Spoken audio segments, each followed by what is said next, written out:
en la pausa, ¿no?, habíamos llegado a esto. Y ahora solo os pido que el comienzo era darle una explicación física a la viscosidad, sabiendo yo en la cabeza que eso me va a permitir hablar del transporte de difusión más general. Y ahora os digo, fijaos, aquí me está diciendo cómo difunde el calor, pero nosotros vimos en la ecuación de Navier-Stokes ρ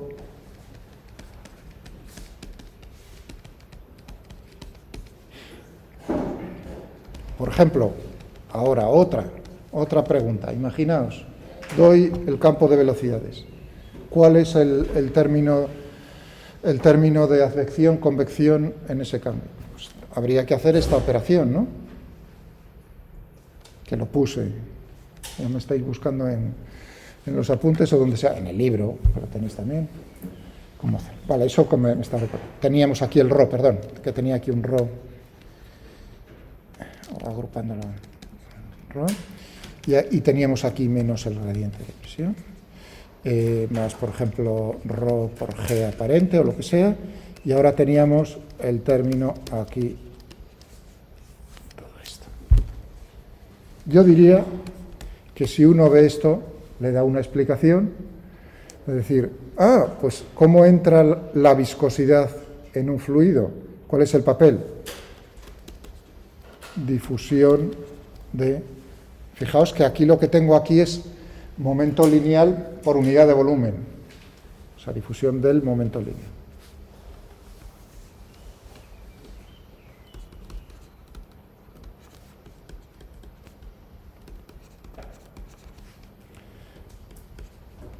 Todos estos términos son... ¿Y qué papel juega la viscosidad?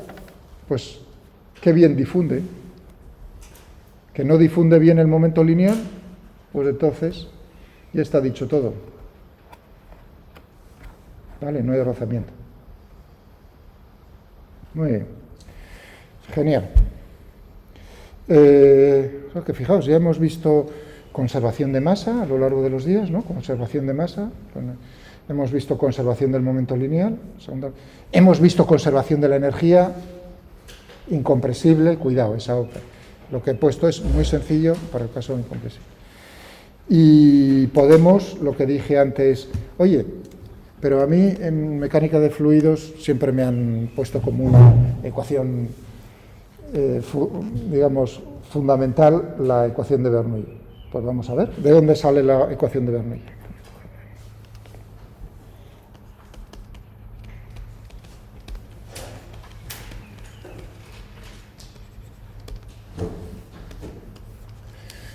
Si nos cogemos para indicaros, ¿no? Vamos a ver. ¿Dónde teníamos por aquí?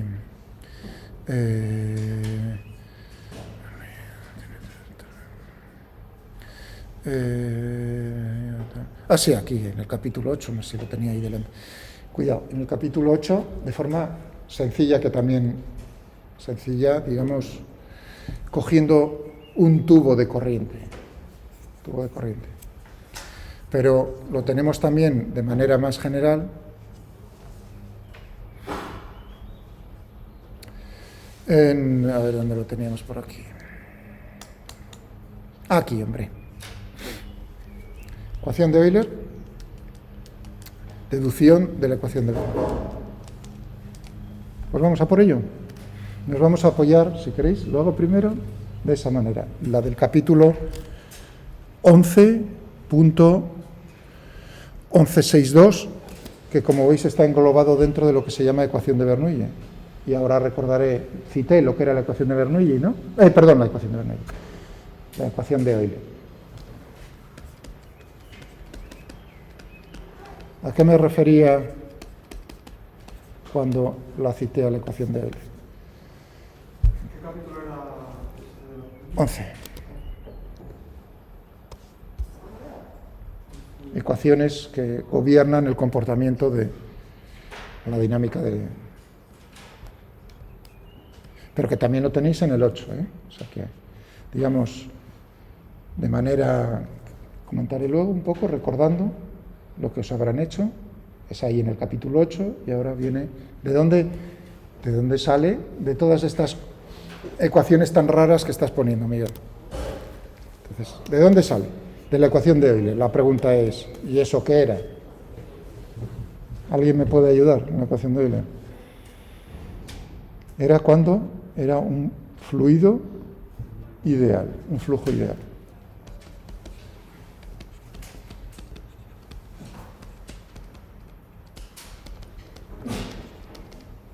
Utilizaban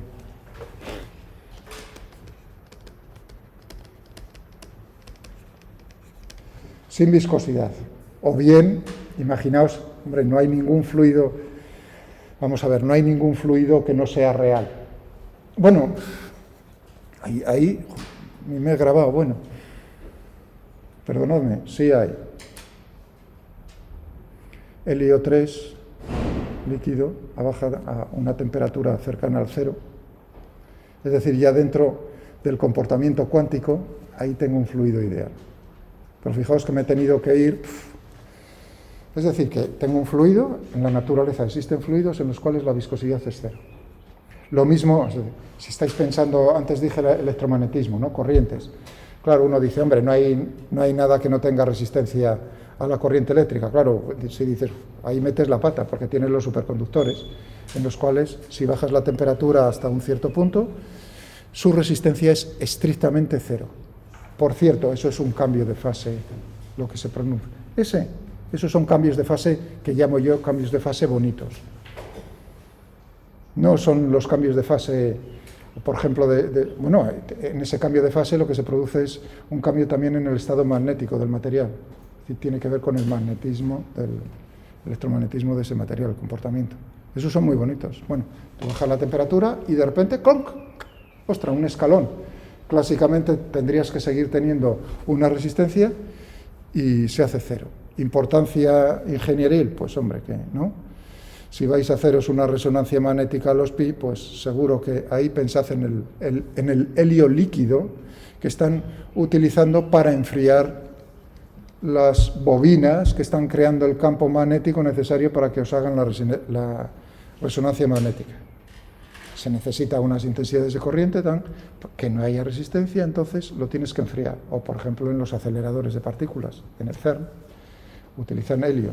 Claro, como ahí gastas mucha energía porque tienes que enfriarlo y tienes pérdidas, a pesar de que lo aíslas, tienes pérdidas, tienes que estar metiendo el helio líquido, me acuerdo yo porque trabajé con helio líquido a 4 Kelvin. O sea, necesitaba el helio líquido porque estaba a 4 Kelvin para enfriar el cacharro a 4 Kelvin, lo que le hacíamos al asunto. Claro, se te evaporaba y era muy caro, me acuerdo que, joder, os estoy hablando de hace 30 y muchos años. Era carilla la cosa. Bueno, eso me recordó esos tiempos felices en Zaragoza, lo del fluido ideal. Pues sí, existen, pero ya digo, en casos muy, muy, muy especiales. Realmente, pues, en lo que os podéis enfrentar siempre va a tener una pequeña viscosidad. ¿Eso quiere decir que no vamos a poder aplicar lo que voy a poner yo ahora a continuación? No, hombre. Lo que estoy diciendo es que, por ejemplo, si estáis pensando en la ecuación de Navier-Stokes, el término, ¿no? Lo que estás diciendo es, estás despreciándolo. Es decir, que los cambios de la velocidad, porque ahí tenéis cambios en la velocidad en el espacio, ¿no? Esos cambios son tan pequeños que tú frente a todos los demás términos lo puedes despreciar. Es decir, que fluidos reales, viscosos, en ciertas condiciones los puedes considerar como fluidos ideales. No sé cómo decirlo. Pero en otras condiciones no. Dependiendo de las condiciones del flujo puedes considerarlo como ideal o como real. Vale. Bien. Entonces teníamos la ecuación de Navier-Stokes, que era toda ella. Otra vez.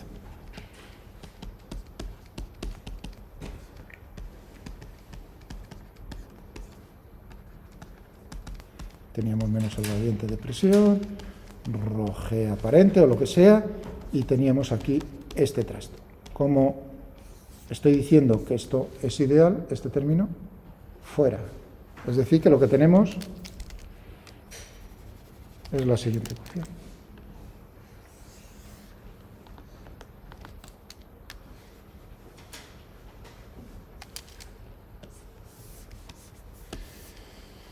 Esta ecuación se le llama ecuación de Euler. Es decir, es la ecuación para fluidos ideales, que te describe la dinámica. Muy bien, estupendo. Pues entonces nos cogemos esta ecuación y vamos a ver qué podemos hacer con ella. Y ahora viene, aquí, veis este término, el término de advección. No os asustéis, o sea, ahora vienen más matemáticas, ahora vienen mates. Esto es física, ahora vienen más mates. Y lo que quiero es expresar esta operación, este operador está operando sobre U de otra manera. Y yo lo que tengo es, en mates, puedo expresar, el gradiente.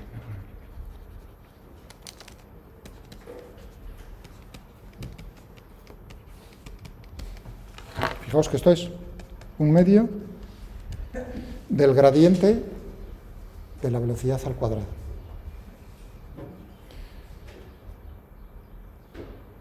La velocidad al cuadrado, o sea, el módulo de la velocidad al cuadrado es un escalar, ¿no? El gradiente de eso es un vector, ¿de acuerdo? O sea, que lo que tengo aquí es un vector. Bueno, y esto, si uno hace esta operación, en cartesianas uno lo puede coger como es el gradiente, tendré que cogerme cómo es la componente x de cómo sería u por u cuadrado, v cuadrado, v doble al cuadrado. Yo hago la derivada parcial con respecto a x, tengo la componente x del gradiente. La derivada parcial con respecto a y, tengo la componente y del gradiente. Pero que veáis que es un escalar. Vale. De acuerdo. Pues ahora esas operaciones, sí. Una pregunta, ese que has puesto ahora sería siempre estacionario, si no cambiara... No. Esto es puro y duro cómo se está moviendo la segunda ley de Newton para un fluido ideal incompresible. Perdón, no he dicho todavía nada de incompresible. Para un fluido ideal. ¿Y el medio de dónde saldrá? Bueno, lo he puesto yo. Bueno, ahora verás por qué se pone el un medio. Ahora piensa, por ejemplo, o sea, ¿de dónde viene esto? Imagínate que te digo, en la energía cinética, tú tienes un medio de la masa por la velocidad al cuadrado.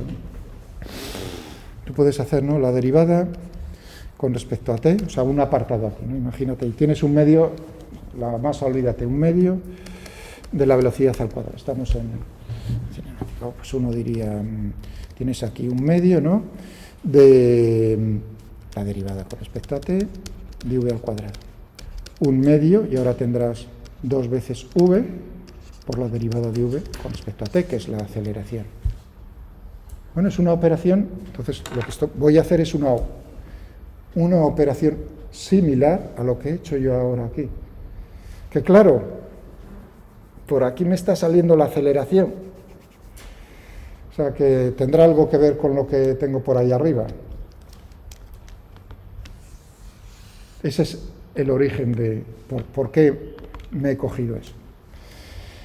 Muy bien, y esto que si uno hace esta operación con el operador nabla, lo que le queda es que esto es equivalente más por este tocho.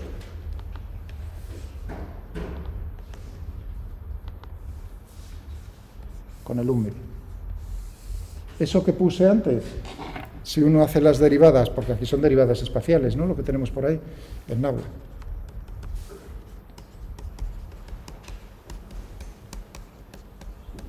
¿Estamos de acuerdo? O sea, que tienes derivadas. Si tú derivas, te pones, ves esto. Haces el cálculo de esto. Aquí, ¿qué tienes? El producto. Tienen que ser vectores todos ellos. Esto es un vector. Anda, si esto es la advección. O sea, que es justo este término que tengo ahí. Ah, genial, por ahí. Y esto es el producto vectorial del vector u ¿y este vector qué era? Era la vorticidad.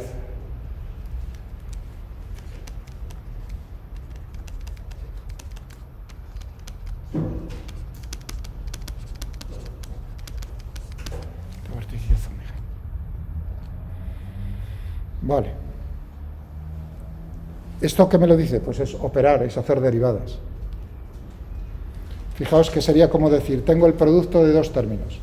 Pues hago la derivada, o sea, el primero es derivada por la derivada, pero es más complicado de lo que, o sea, no es tan sencillo, pero va por ahí los tiros. Como nosotros lo que queremos es este término, pues ya os podéis imaginar qué es lo que voy a hacer, sustituirlo por esto menos esto. Me voy a poner ahí arriba.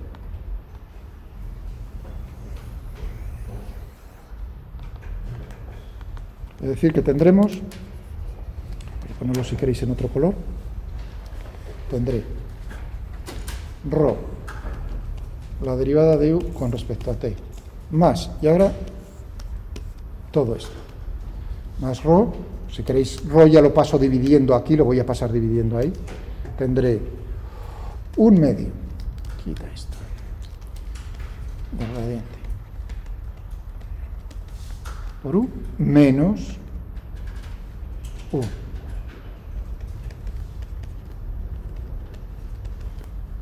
Esto es igual, ¿veis? He sustituido, sale esto, igual a menos el gradiente de presión más ρ por la gravedad. O sea que el término de advección lo único que he hecho ha sido expresarlo de otra manera. Voy a borrar aquí abajo y vamos a reagrupar las cosas. Vamos a pasar esto para acá, si queréis.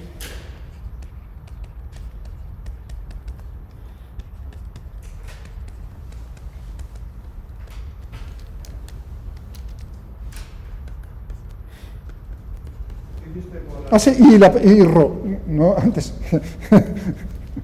Gracias. No hice nada, que es lo que dije, iba a dividir y no lo dividí. Gracias. Ahora ya se me estaba olvidando otra vez. Teníamos aquí menos G.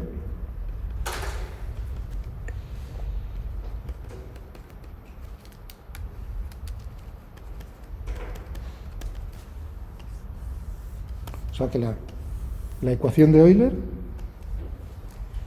la he puesto de esta manera. Bueno, todavía puedo ponerlo un poco más bonito, la gravedad.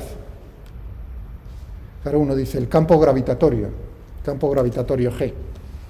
¿Cómo puedo expresar yo el campo gravitatorio? Como menos, es un campo conservativo. Entonces yo tendré un potencial gravitatorio, ¿no?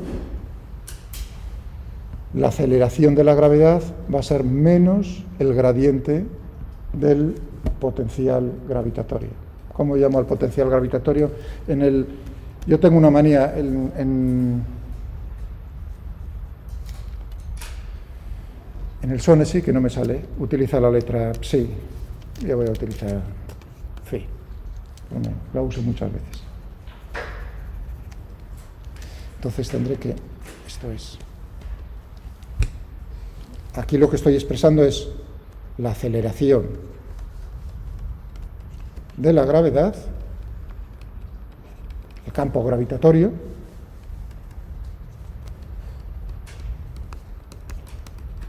que es conservativo, ¿no? Conservativo.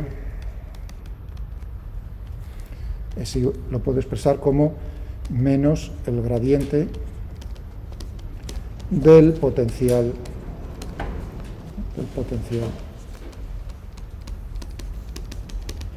Claro, uno está pensando, por supuesto, hombre, la energía potencial gravitatoria, por supuesto. Lo único que lo estamos haciendo por unidad de masa. Bien, si esto lo meto aquí y tenía aquí un signo menos, aquí tengo un signo más.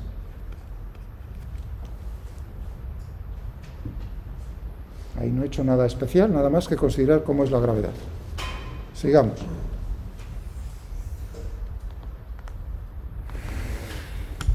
Y ahora vamos a integrar. Vamos a hacer una integral de camino, como el trabajo. Ahora me voy a preguntar, yo voy a calcular el trabajo. Teorema del trabajo, energía cinética, es lo que voy a hacer ahora. Entonces, en el teorema del trabajo de energía cinética, tú lo que coges es, a lo largo de un camino C, si tuvieses una fuerza, ¿no?, harías diferencial de R, ¿no? ¿Estamos de acuerdo? Pues eso es lo que voy a aplicar a cada uno de los términos, porque aquí lo que tengo son fuerzas, lo que llaman en mecánica de fluidos términos fuerza inercial, que no es nada más que la masa por la aceleración. Y eso es lo que voy a hacer ahora a continuación. Por supuesto, a cada uno de los términos. Es decir, que escojo un camino C, e integro, hago la circulación, la integral, y calculo la integral de camino para cada término.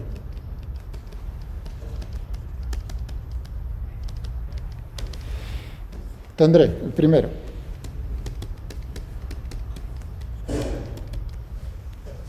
Más.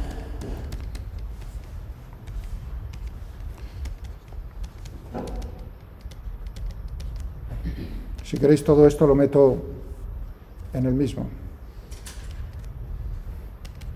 ¿Por qué lo estoy metiendo todo dentro de la misma? ¿Qué tienen en común todos ellos? Gradiente, gradiente, gradiente, ¿no? Por lo tanto, producto escalar. Y ahora tendría aquí a la derecha quieto, para.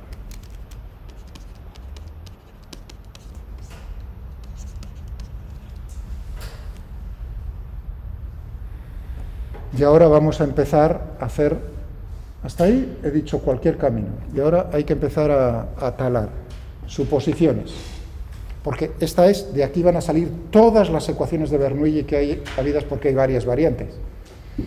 Entonces vamos a ir primero yo voy a ir más directamente. Si supongamos que el flujo es estacionario.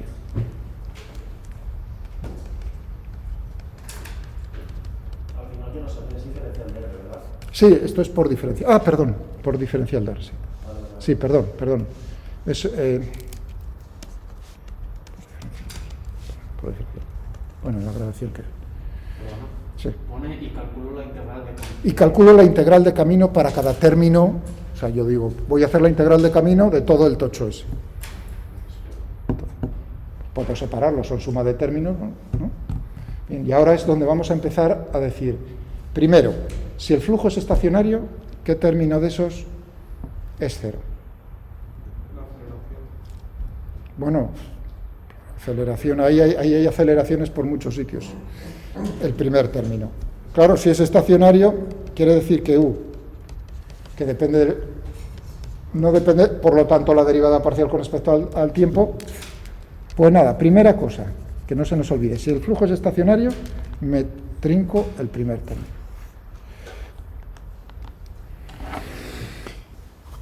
Más. Ay, qué pena aquí. Podría hacer lo siguiente, voy a ponerlo en negro, podría hacer la siguiente cosa, hacer un medio y agrupar todo esto, U por U más P más Phi. ¿Es esto lícito? En todo esto, ¿es eso lícito, sí o no?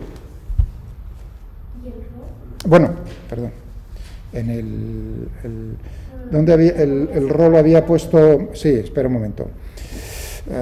Mierda. Qué asco. Un segundo.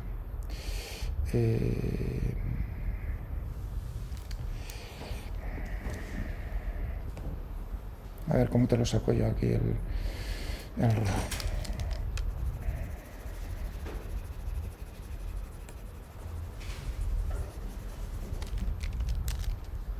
Cambio un poquitín. Es lícito. Lo que pasa es que ahí fui malo, cago en la mar, porque os quería liar y vosotros ahí habéis hecho sangre, lo reconozco, porque eso que había escrito en esta. ¿Es esto lícito?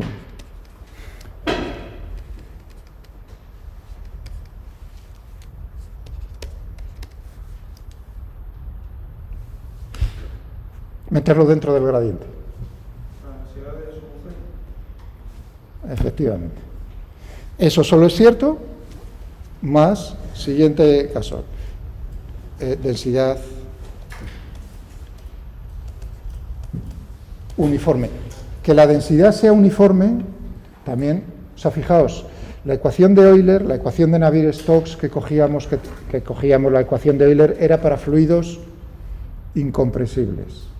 Es decir, que ya venía lo de incompresible. La discusión que tuve hace un momento con vuestro compañero. Cuidado, en la ecuación primera de la pantalla anterior, de Euler, ahí ya esa ecuación solo era válida para fluidos incompresibles.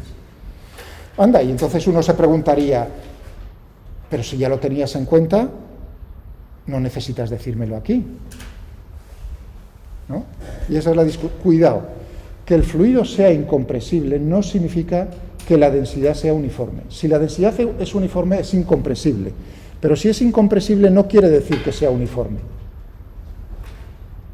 ¿Veis la diferencia? Por ejemplo, un líquido es incompresible, pero si el líquido está estratificado por la temperatura, el océano, ¿de acuerdo?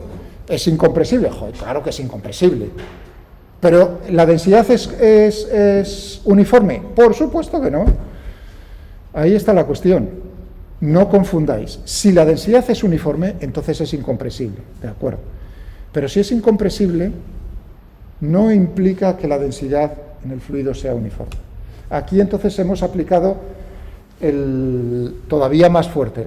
Hemos dicho desde el principio es incompresible, pero ahora encima le estoy diciendo cuidado y además es uniforme. De tal manera que entonces, si eso es cierto, este término lo voy a poner exactamente como lo tengo aquí.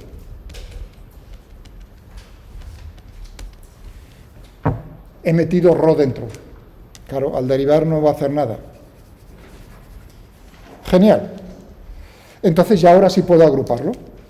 Tendré en este término, en esta, un medio, o sea, el gradiente de un medio, si queréis ya pongo u al cuadrado, u por u al cuadrado, más p dividido por ρ, más phi, el potencial gravitatorio, todo esto, la integral de camino, diferencial de R, igual a la misma que tengo a la derecha. ¿De acuerdo? ¡Jo! ¡Qué bien sería si eso fuese cero lo de la derecha! ¿No? Porque si fuese cero lo de la derecha para cualquier camino, ahora otra vez, pensad, qué estupendo sería si todo esto fuese cero. Y ahora pensamos para qué condición eso sería cero. Si eso fuese cero, significa que naturalmente aquí tendremos todo esto también es cero, pero para cualquier camino, estoy diciendo, para cualquier camino. Entonces, si es para cualquier camino, no te queda más remedio que todo eso sea cero, que el gradiente de todo ese tocho sea cero. Eso significa que ese tocho, esos tres términos, son constantes. La derivada tiene que ser cero. Por lo tanto, vamos a ver, justo en unos segundos, cuándo sería esto cero, y lo dejamos aquí. Esta tarde, si queréis, queda un segundo. ¿Cuándo pensáis? No es fácil de ver, así porque uno dice, jo, estoy asustado por eso. Hombre, sí, pero no es... Si diferencial de R, que es el camino que estás, ¿no? Diferencial de R es tangente al camino que estás siguiendo. Si ese camino, este vector, tuviese la dirección de la velocidad, yo tengo aquí un producto escalar de un producto vectorial. Este producto vectorial va a ser un vector que es perpendicular a los dos, en particular a U. Es decir, que si yo escojo un vector en la dirección de U, entonces esto va a ser cero siempre. ¿Y qué camino va a ser? ¿Qué camino tengo que siempre esté en la dirección de la velocidad?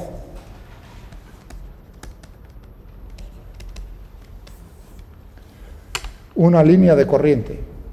Si escojo como camino una línea de corriente, esa es la limitación. Si escojo una línea de corriente, entonces, y aquí lo dejamos para más tarde, que ya me he pasado. Entonces todo esto tiene que ser constante y esa es la ecuación de Bernoulli que conocéis vosotros. Lo dejamos aquí y lo termino para otra diferente. Y si no es así, O a lo mejor otra condición diferente, ¿qué podemos hacer?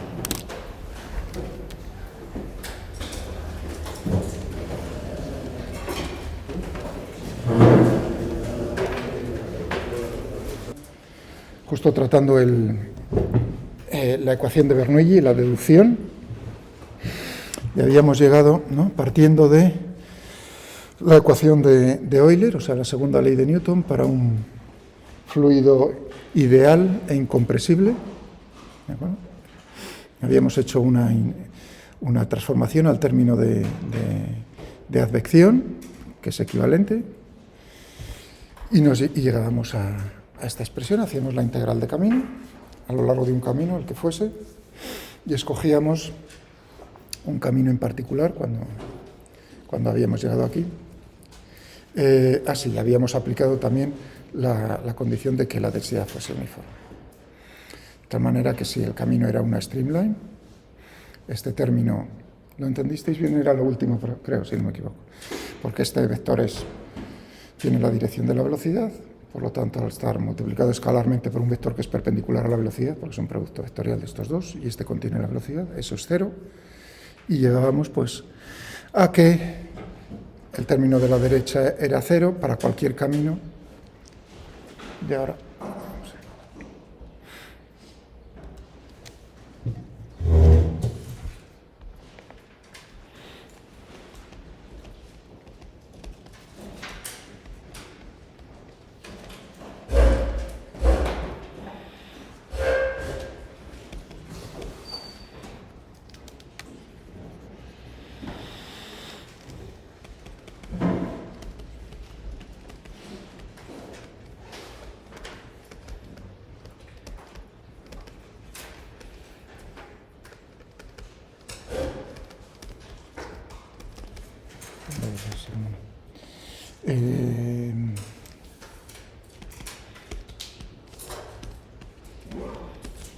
Flujo estacionario.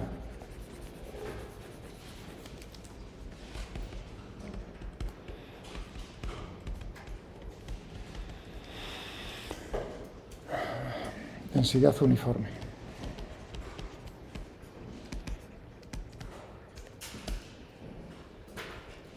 Y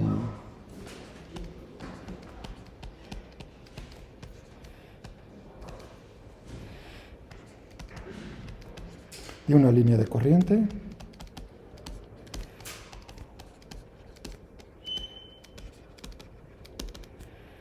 y un streamline teníamos, si aplicábamos todo esto, obteníamos la ecuación de Bernoulli en estas condiciones, que era que el 1/2 de u al cuadrado pi por rho más g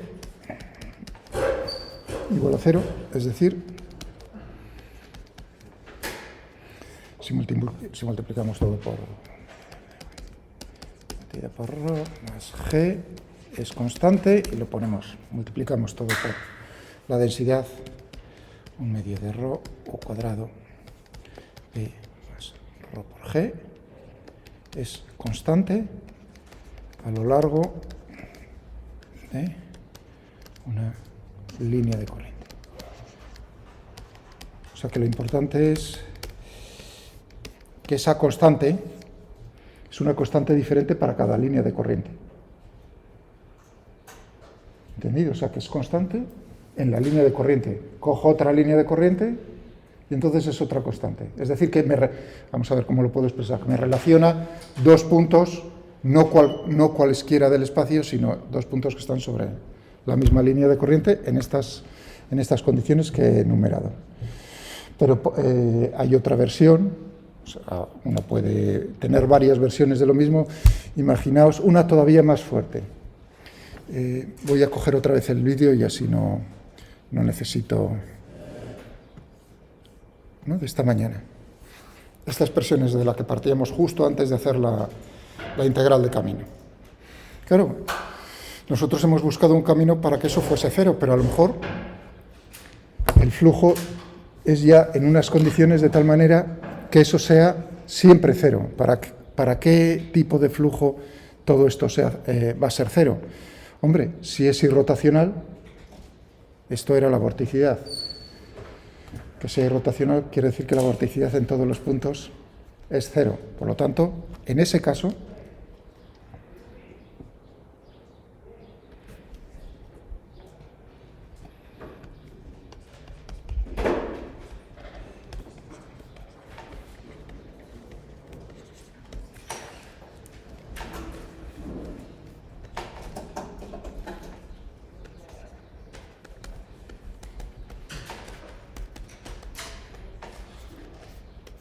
irrotacional, eso quiere decir que ¿hasta dónde llega? Hasta aquí. Esta tarde, ¿hasta dónde llega? Hasta, no se ve el peco, ¿no? No se ve el, hasta ahí, ¿no?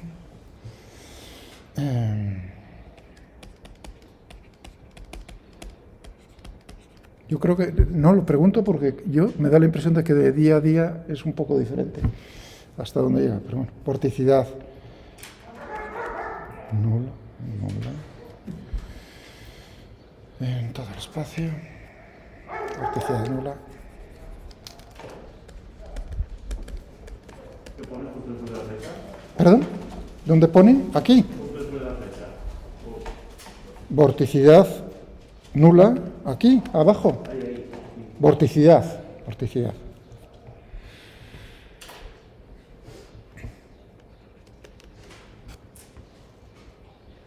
Es decir, que la definíamos como rotacional de la velocidad.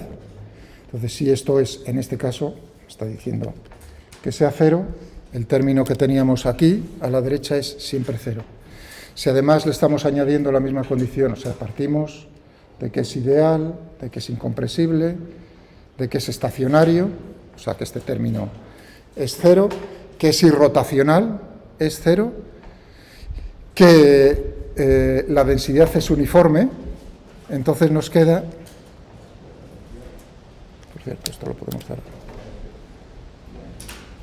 o sea, además de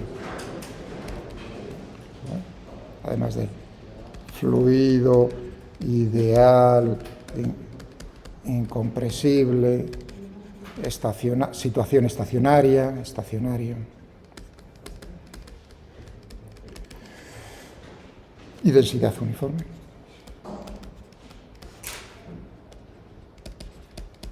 O sea, eso como un resumen. Aparte de eso, la vorticidad es nula, entonces tenemos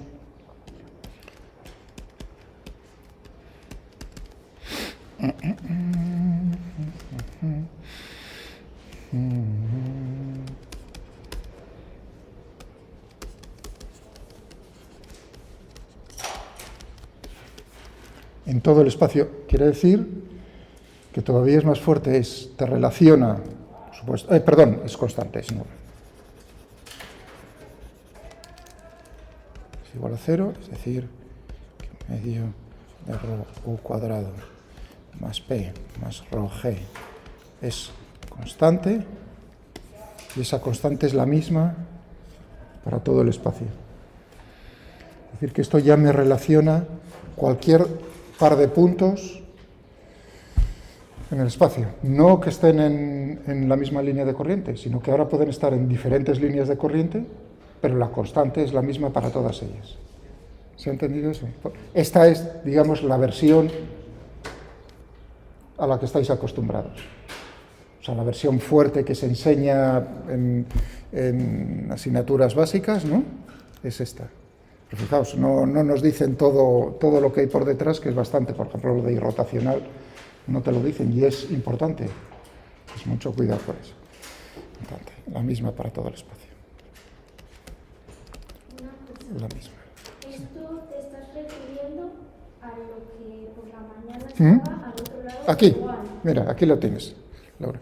¿No ves? Partimos de la ecuación de Euler, ahí la tienes. Entonces, si es irrotacional, este término, ya de por sí esto es cero, porque tengo aquí la vorticidad. Es decir, que tendrías esta ecuación, ¿no? Y aquí un cero bien grande. Ahora, ¿qué es estacionario? Este término no existe. Entonces, ¿qué es densidad uniforme? Este término para dentro del gradiente. y me quedará, agrupo todo, porque son gradiente, un medio de u al cuadrado, gradiente de un medio de u al cuadrado, más p dividido por rho, más Por cierto, puse aquí una cosa que ahora estaba pensando que no me habéis advertido. Perdonad. Ahí puse la aceleración de la gravedad y ese es el potencial gravitatorio. Perdonad. ¿De acuerdo? Teníamos que G era menos... Perdonad. ¿De acuerdo? O sea que dentro del gradiente lo que tengo es el potencial gravitatorio, no es la aceleración de la gravedad. No puede ser un escalar sumándole a un vector, sí. Entonces abajo también sería amigo. Sí, perdón. Lo mismo. Más rho. Gracias. Y también me parece que en la expresión que puse en la pantalla anterior, ¿no? Si lo corregís, por favor. Que ha quedado grabado, no lo voy a volver a escribir. Lo mismo. Menos mal. Y eso venía por tu pregunta. Gracias. ¿Alguna? Veréis, o si consultáis, por ejemplo, en otros libros, en el Sonesi, por ejemplo, pues veréis que hay versiones en las cuales incluye, o sea, habla de una ecuación de Bernoulli en el caso no estacionario. Entonces tendremos un término asociado a la integral de camino de aquí, del término local. ¿De acuerdo? O sea, que se puede ampliar a casos más generales. Y se habla también de la ecuación de Bernoulli en cada uno de esos casos. Yo con esos dos, con los que he tratado, en el caso de que sea rotacional, el fuerte, y el caso de que no sea, o sea, de que tenga rotación y lo hagáis a lo largo de una línea de corriente, eso sí, siendo estacionario, sí. Con esas dos está ya de sobra. El último caso, no sé por qué me ha vuelto a salir esto.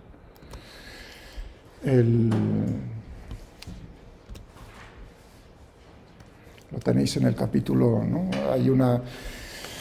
Aparece la ecuación de Bernoulli en dos sitios, uno era en el tema 11, que es lo que estamos aquí tratando, y otro era en el tema 8, si no me equivoco. ¿Cómo se puede llegar a la misma expresión que tenemos por aquí? Bueno, y recibe nombres. Cada uno, todos tienen dimensiones de presión. Entonces tendríamos aquí la presión dinámica. Toda ella sería la presión total. Presión dinámica. La presión estática, el término de presión el normal, estática. El de la altura, porque aquí tenemos la densidad por el potencial gravitatorio, es decir, que si uno está pensando en un G que es uniforme, entonces este término de rho phi, ¿cómo sería? Nos dice mg por h, rho gh. Rho gh siendo g el valor, la magnitud de la aceleración de la gravedad. Esto en el caso de que sea uniforme. El término de altura, yo creo que no sé si se le da un nombre, pero ahora mismo ni me acuerdo.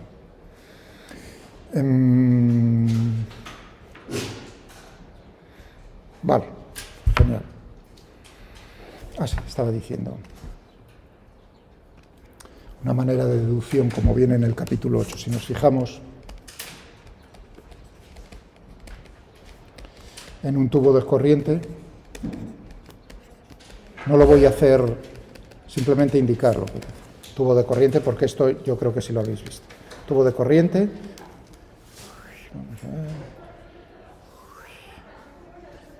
Las paredes no tienen por qué ser sólidas, sino que están constituidas por líneas de corriente. Estamos en el caso estacionario. Eso quiere decir que las líneas de corriente y las trayectorias de los elementos de fluido son las mismas. ¿De acuerdo? Es decir, que si un elemento de fluido se encuentra dentro del tubo en esa sección entre 1 y 2 que estoy eligiendo, jamás podrá salir fuera de ese tubo que he dibujado en ese instante. El tubo es siempre el mismo, no cambia. Si no es estacionario el tubo de corriente, va cambiando de forma. Como estamos en el caso estacionario, es como si fuese un tubo de paredes rígidas, ¿de acuerdo? Entonces, si tenemos estas, aquí tenemos la gravedad, tenemos todo esto, y nos fijamos entre la sección 1 y la sección 2, y vemos qué es lo que ocurre entre un tiempo t y un tiempo t más diferencial de t, pues qué es lo que ocurre, si es incompresible, todas estas cosas, qué pasará con el fluido en el cual me estoy fijando. Pues que se habrá desplazado un poco más para allá. ¿De acuerdo? Lo que hemos visto en ya unos cuantos problemas. Si analizamos el trabajo, es decir, que aplicamos el teorema del trabajo a la energía cinética, pues sobre ese elemento de fluido se está realizando trabajo. ¿Por quién? Por el fluido que tengo por delante, o sea, a la izquierda, empujando. Aquí tendría la presión en 1. Se opone, hay un trabajo negativo por el fluido que tengo a la derecha del tubo de corriente. Está empujando en sentido contrario al desplazamiento. Entonces tendríamos P1 menos P2 por P1 por el área aquí, P2 por el área aquí, se resta uno de otro, por el desplazamiento correspondiente, es decir, que tendríamos A1 por el, vamos a llamarlo dr1, y aquí dr2, en módulo. Pero claro, si es incompresible, el área por dr1, A1 dr1, A2 dr2, me da el volumen, al ser incompresible tiene que ser iguales. Ahí tendríamos entonces la presión por el volumen, este volumen en la zona rayada sería el trabajo neto hecho por la presión, por el fluido a la izquierda y a la derecha. Como no hay rozamientos, simplemente tendríamos que el trabajo realizado por eso, ¿en qué se va a manifestar? En dos cosas, en la variación en la energía, cinética y en la variación en la energía potencial, como esto está a diferentes alturas el tubo. Y al final, punto suspensivo, si uno hace eso, que es aplicar el teorema del trabajo y la energía cinética, llegamos a la misma expresión a la que he llegado yo hace un momento. Ahora pensad por un momento, si lo hacemos en primero, pues yo digo el tubo de dimensiones finitas. Pero como estamos en segundo, digo el tubo es de dimensiones infinitesimales. Es decir, alrededor de una línea de corriente. O sea que todo esto que he marcado por aquí es un área infinitesimal. Y a lo que llegamos es a la versión 1, que he dado 1 por llamarle 1, a la primera versión de la ecuación de Bernoulli que hemos visto. Que podemos hacerlo para dimensiones finitas, de un área finita, entonces llegamos a la versión 2. Eso requiere además la condición de que sea irrotacional, líquida. ¿Vale? Recordad, el teorema trabajo-energía cinética es la integral de camino de la segunda ley de Newton, por lo tanto es hacer lo mismo. Lo que pasa es que aquí la segunda ley de Newton pues es un poco más puñetera. Genial. Preguntas, porque estaba pensando lo del número de Reynolds, pero no, vamos a hacer primero, vamos a ver un segundín.